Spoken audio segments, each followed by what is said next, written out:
At this point, I'd like to introduce our first speaker, Dr. David Yoo, who is the chairman of the Global Peace Foundation Korea and the president of the International Boxing Federation Asia. He received his master's degree from Columbia University and Doctor of Humanities from the Jose Rizal Memorial State University in the Philippines. In 2012, he was awarded the Medal of Honor here in Malaysia from the Malaysian government for his work strengthening relationships between Malaysia and Korea. I'd also like to acknowledge that he is the creator of the Alllights Village program that you've probably seen out here displayed. He's a master brand creator that the Global Peace Foundation in Korea has a plethora of brands and programs and activities that have really been a model for advancing the mission of the Global Peace Foundation. Not only is alternative energy a compelling need for communities not connected currently to the electrical grid and a vital component of sustainable development, there's probably nothing that symbolizes the work of the Global Peace Foundation more effectively than a solar lantern. Here we have a relatively inexpensive item that harvests the energy of the sun and allows educational, business, and recreational activities to safely continue into the hours of darkness. This really is a central issue and is significant that UN leaders talk about energy as the golden thread that runs through all of the Millennium Development Goals. So without further ado, please join me in welcoming Dr. David Yoo.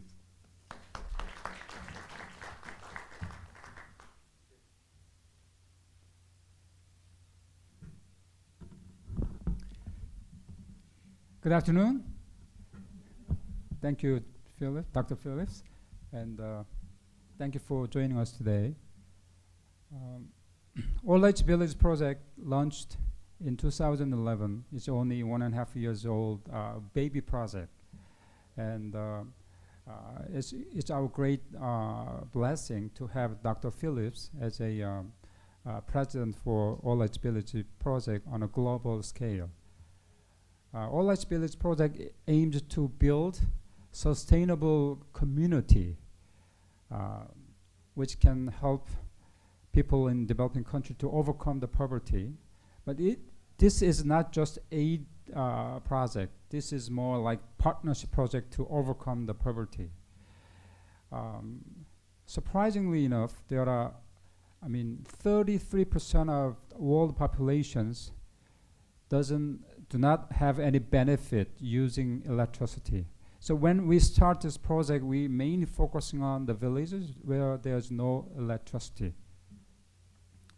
So it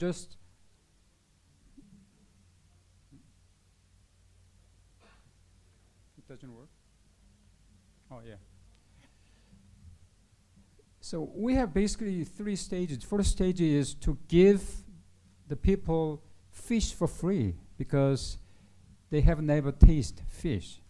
And the second stage is to let them have the skill to fish.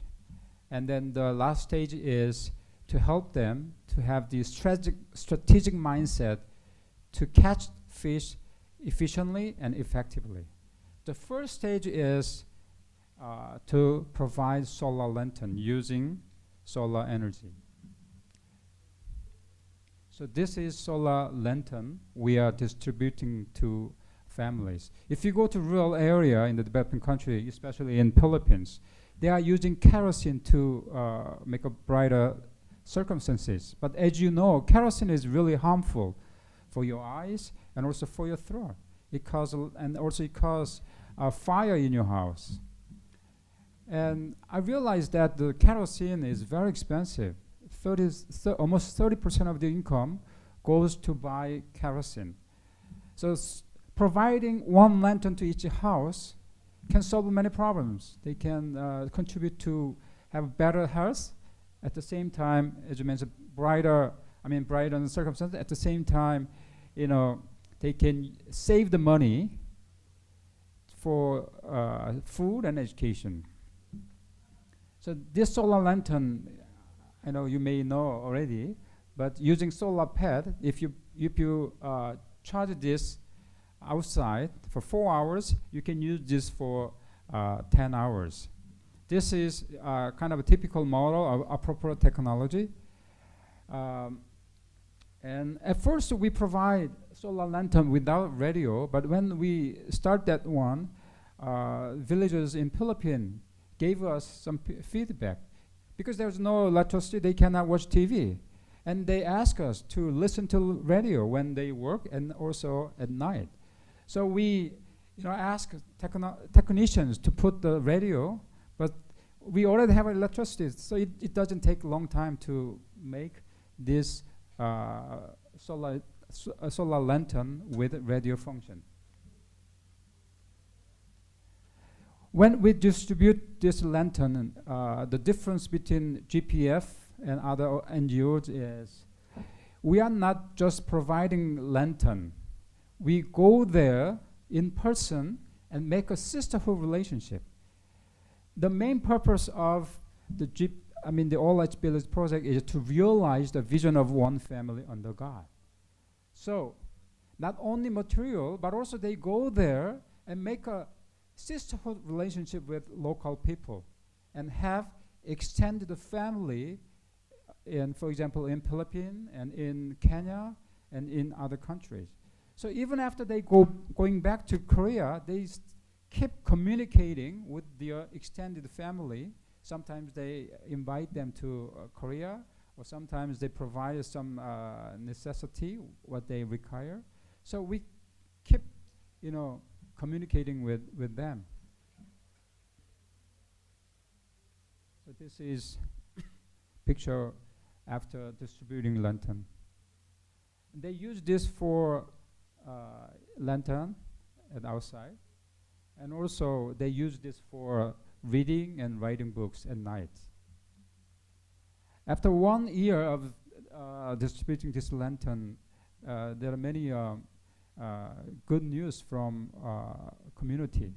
So Joey will give explanation more in detail later, but one example is, in Philippines, they have a national academic achievement test, and before this project, the passing rate was about 63%, but after 1 year, it rise up to 85%. So 22 or 23% increase.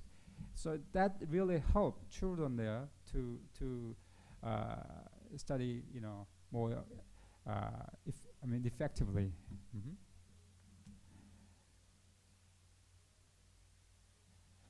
And there's another good result, which I didn't ever expect. That is, after distributing solar lantern, there's some report from villages saying that thanks to lantern, their birth rate has been decreased, which is really good for overcome poverty. So you can understand why that happened, right? So you can see the before and after. Once you have brighter house, the second stage is to make brighter community. When I visited Kenya 2 years ago, I saw, after 10 minutes drive away from Nairobi, the outside is totally black. So that was motivation for me to initiate this project. If she were my daughter or she were my wife, I never let them go outside. And at the time, I determined that I'm going to provide light to them, and street lamp can really solve that problem. We provide solar pad and LED light, and then villagers prepared post. So after setting up, it looks like this. At night, you have the lights, and thanks to that light, even at night, they can get together. And in Kenya, they have a night market. So it is another way of villagers to increase their income. And of course, the crime rate has been decreased thanks to that light. It's a Kenya case. So you can also see the difference between after and before and after. So once you have a brighter house and brighter community, first we're going to provide the electricity. The first and second is providing light, but third is to providing electricity. So this is electricity generator. You can preserve around 400 watts using solar energy. In Nueva Ecija, in Philippines, using this electricity generator, we can operate TV and DVD. It takes about 5 hours to fully charge, and you can use, for example, 32-inch TV at night, about 6 hours. And this is a really good motivation for villagers to have kind of a mindset to work hard to buy this electricity generator to have a better life. So this is a Alllights hall where we use this generator to operate TV. And then we use waste tire to design the community. So painting the waste tire and make playground for children and also garden for the villages. At first, when we proposed this idea, villagers, mayor and villagers manager opposed to do so because they say, if you do that, mosquito will increase a lot. But once we show this, then every villagers want to have this garden and also playground.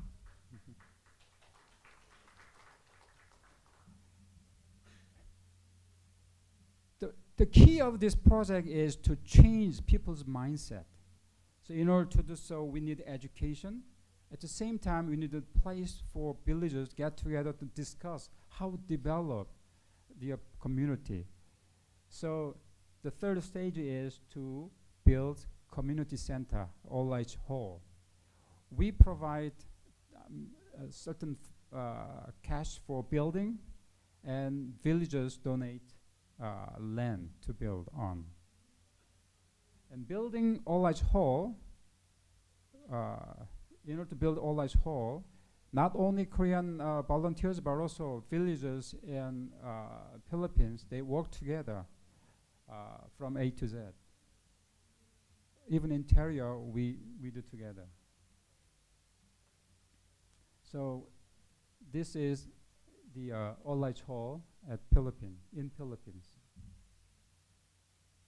And also we show photos which can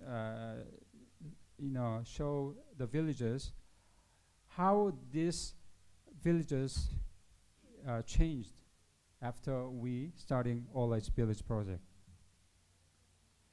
So once we build Alllights Hall, we start to educate people there. Basically 3 components. First one is literacy education. With the help of Department of Education in Nueva Ecija, we provide alternative education programs. And technology education, but more importantly, we provide character education.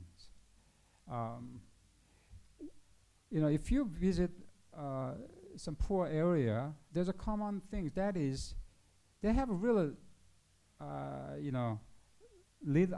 low self-esteem. So we realize in order to change their mindset, the first step we have to do is to make them to realize how valuable people I am, how valuable people we are. So we, educate them to let them understand the value of themselves and also their village people. Through this education, we want to cultivate the culture of living for others. And this center is also used for children's. 99% of villages involved in rice farming. So at that time, they can take care of the children, but there's no place to take care of the children. So they put their children at the Alllights Hall, and teachers take care of them and give education as well. And summer and winter vacation, also Korean college students and Filipino students get together and provide educational session for children there. Even martial arts and art, and then computer education with the help of educational department of Philippines. And we started to provide them business model to become self-sufficient. So one example which we are implementing in Philippines is let them have the skill to manufacture organic fertilizer. Before they use chemical fertilizer, but as you know, chemical fertilizer is really harmful for yourself, at the same time degrade the quality of soil. So we teach them how to manufacture organic fertilizer. Once you make this organic fertilizer, the city government and state government purchase everything. Now we made MOU with buffalo center in Philippines. They're using buffalo to do farming, and buffalo has a lot of functions. First, they can produce milk. So if you have a buffalo, you can produce milk and you can sell the milk. And then Buffalo Center in Nueva Ecija, they already promised that they purchase all the milk from villages. The MOU is about the villagers in this. Farmers in this village cannot afford to buy buffalo. So we made an MOU and then let them lend female buffalo to each house for free. They educate them how to raise and how to produce milk. So selling milk, they can increase their income, and using dung of buffalo, also they make as I show, organic fertilizer. This is another source of income. And if she gives birth to baby, then 50% of her income profit goes to farmers, and 50% income goes to Buffalo Center. And some villages, they are operating chicken farms. They are selling eggs at the same time. They are selling chickens. And some villages, they are operating goat farm. So we are introducing this kind of business model for villagers in Nueva Ecija. And also, if you go to Philippines, they have they drink a little bit contaminated water. Before big companies or advanced nations, they provide fancy water purifier, but they can afford to change filter.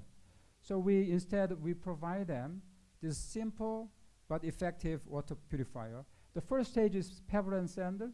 The second stage is charcoal. But third, that is kind of special cloth coating with chemicals which can protect you from any kind of bacteria. So after it goes through these 3 stages, you can drink water.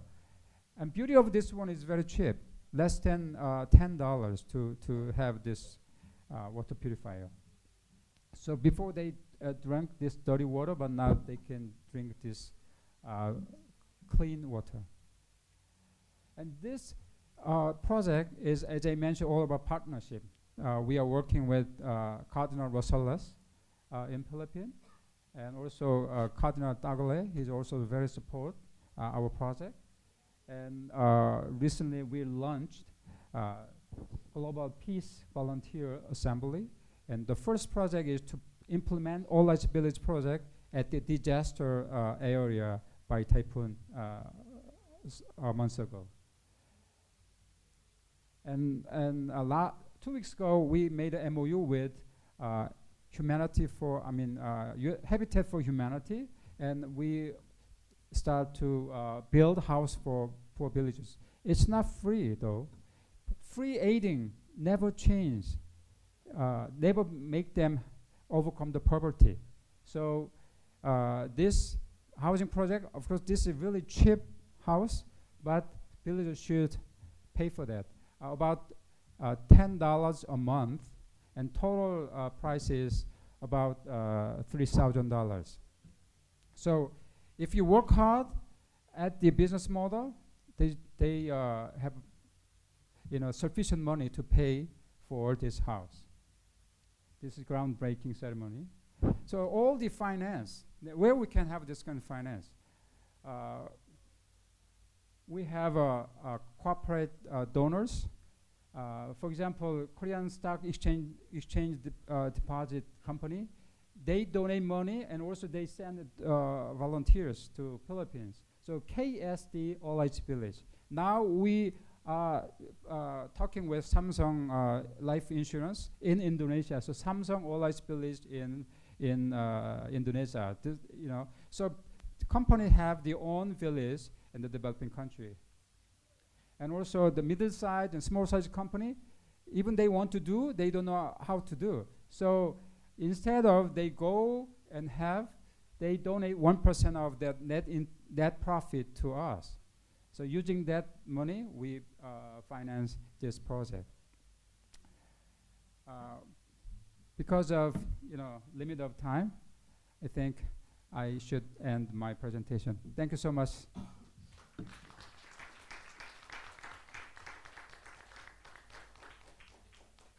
Okay, thank you, Dr. Yoo. And as you notice, this is a relatively new program, and it's amazing in a short period of time, not just what was accomplished in terms of the project aspect, but as he mentioned, some of the significant things that many of us in the room who were in the Philippines just 2 weeks ago noticed, the psychosocial impact on the people in the community, because poverty is not just an economic state.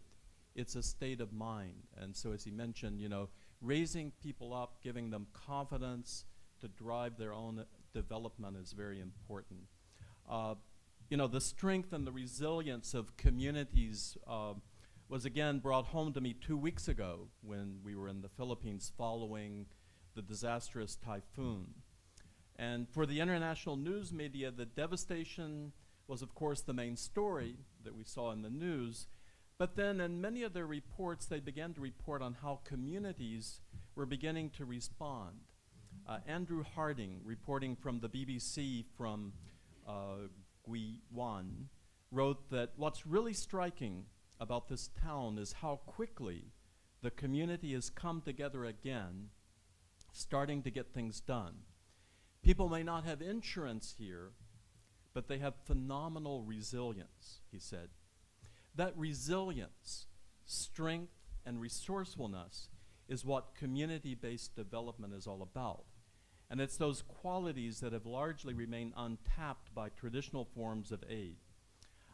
Today, we're going to be looking at how we can work with values and the culture of local communities in order to nurture their own potential for their own development.